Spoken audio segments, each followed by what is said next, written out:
Hey everybody, Rachel Miner here. So today, for my not thankful but thankful thing that I am grateful for is poor sleep. I know a lot of people struggle with this. I have struggled with it my entire life, never getting a good night's sleep. And, for years, like I had little babies, you get up, you feed them, you change them, you put them back to bed. Then they get up and they cry and you help them with their mystery pains or their bad nightmares or all of those things that they struggle with when they're sleeping at night. And so poor sleep is something that a lot of parents struggle with. I know a lot of people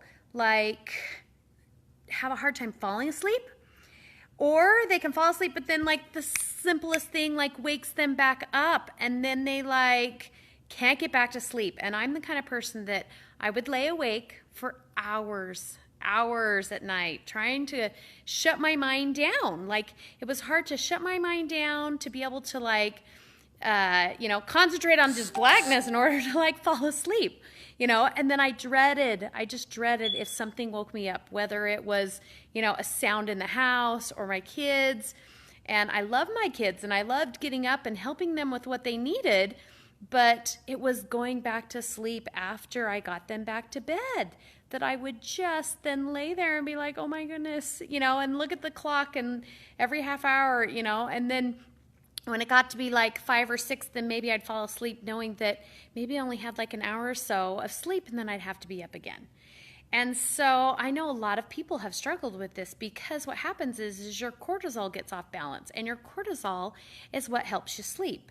And so I've learned about cortisol and learned about how it can regulate. But the thing I'm grateful for is I now can look back and see how many things sleep affected. Most people just think, oh, you're just tired the next day, you have fatigue, things like that. But it can affect your mentalness. It can affect, how you think. It can affect brain fog. I'm a hairdresser, and there were times that it affected my ability to do hair because I would forget things and simple things or I couldn't concentrate or I couldn't do my best in things. And so I've now learned that poor sleep can affect so much and it really can cause other health issues. And so it is by learning about that sleep that now I'm able to go, okay, sleep is more important than just not being tired. And now that I can get good sleep, I'm so excited that even if I have a night that, my kids do wake up, or I stay up late, I have teenagers and college kids and they always come in at midnight and flip on the lights and then they want to talk about their day. And I know enough to know that that won't last forever, and I need to take every opportunity I can to listen to them and listen to what they have to say, because that's when they want to talk.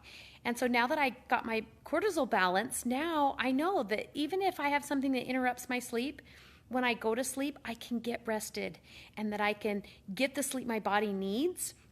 And then when I wake up, I actually feel like I had a good night's sleep, whether it was 2 hours, 4 hours, or 8 hours, And so I'm so excited for that. And I'm so excited that I've learned and educated myself on how to get that better sleep, and that it wasn't just staying awake, or it wasn't just putting my mind up, but it was, regulating my cortisol and regulating my blood sugar and having a healthy body. And so that's what I've learned, is how much I appreciate it now, and I appreciate that sleep, and how I can help others relate to the fact that sometimes it is hard to get good sleep. And so, think of something that you've had as a trial in your life that now you can help others as well. So maybe you've had something that you struggled with for years, and now you can turn around and you can help others that might be going through that same trial.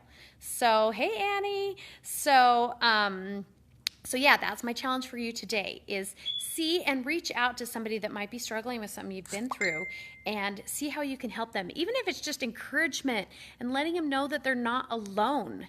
Have a great day, everybody.